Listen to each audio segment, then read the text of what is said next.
Hi guys, I've just come down outside Westminster, and I have these two ladies here at a protest, and they're going to explain it to you now. So yeah guys, explain to me about these pictures with the people behind.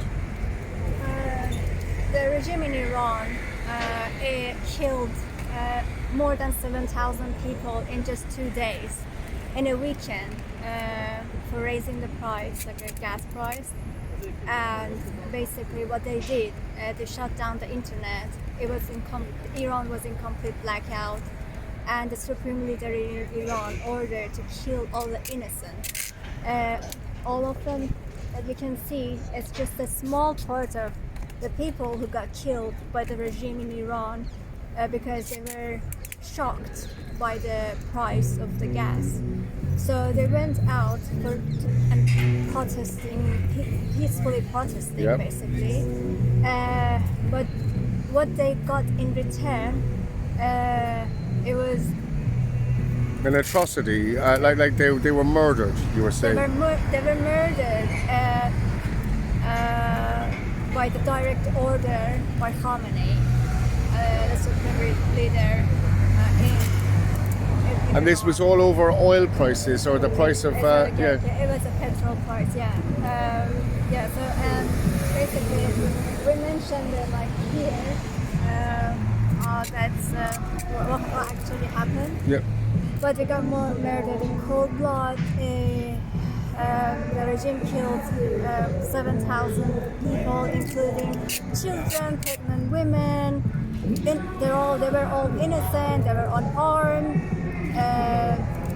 And no one actually talked about it. Yes. In any country, anywhere. The mainstream media we see now blocking people's kind of thoughts or comments or videos and so on. Yes, We're starting to see around the world the same thing happening in Western countries. Yes. So Unfortunately, for our proportionate of the mainstream media, back in November 2019, is known as a bloody November 2019, Yeah. whereby these young, peaceful people came to the streets in more than 360 cities, just for a matter of saying and questioning the government, why do you increase the oil price, the gas price so much overnight? These people, because the number were growing and growing and growing, they had to make the it. regime had no other way than getting rid of thousands and thousands of innocent youngsters. You see all these pictures today here. We are here in the Parliament Square, opposite House of Lords, hoping that these lords and the government will be the voice of our people and will help to stop perhaps supporting the current radical Islamic regime, which is a real dictatorship regime. Do not negotiate, do not understand the language of a peace. People are suffering, unemployment is all over the place, our economy is suffering, and we've been really damaged. Since the 1979, we are gone maybe 200 years back. See, I see your struggles are now our struggles. They are all kind of wrapped up in the same thing, and we need to unite more worldwide as people, rather than just governments and politicians, because I see these people are liars, they're cheats, they're corrupt. And why are we listening to them anymore? If we united together, we might be able to change our futures together, you know? Yeah. But yeah, that's a bit radical, and it's a bit hard, and it's a long road, but we're here for the struggle, I think, me and you and everyone else, aren't we? That is correct, absolutely. We are struggling, we are being the voice of the strugglers. Yep. And we hope that also the Western media highlights some of these struggling nations. There are lots of people who struggle, but the mainstream media, although they are independent, although they are not related to governments as they say, but they are on the side of the governments. In Iran in 2019, there were thousands of people killed. The Western mainstream media said only 320 people died.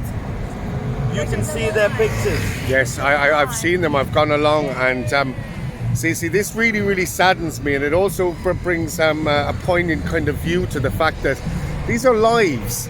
You know, we think as if oh, it's a protest for something, but these are lives. These are people that have died, suffered, because they wanted to speak out about an oil price, and because their group was getting larger, a government has to try and stop their voice. Yeah, after they killed the kids, they murdered them. They didn't give their body to their families. Some of this family, oh my lord, some of the families, wow. some of the families were able to afford to pay for the bodies, but some of them they were not able, and government security forces from the Islamic regime went to their homes and they silenced them. They said, look, if you speak to the media, if you talk about all the trouble we are going to do and take you away. So people were silent, people were innocent, people, they cut the internet. We didn't hear their voice for a couple of days. For almost 1 week, they cut the internet. Listen, we were thinking that that's probably going to start happening over here as well. We're talking about food shortages, more lockdowns. You know, it is a form of control. They've given us this internet so that we can communicate with each other, but they can also take it away. And yeah, we're left in the, what would you say, out in the dark, because we can't communicate, and that's very important. Listen, thank you very much for chatting to us. You'll be able to check out the stuff on Monkey Magic News. Sure. Okay, so thank you very much. Take care. And I'll take one of these, yes. Yeah. I'll put that up on the site as well. I've done these. Great, guys.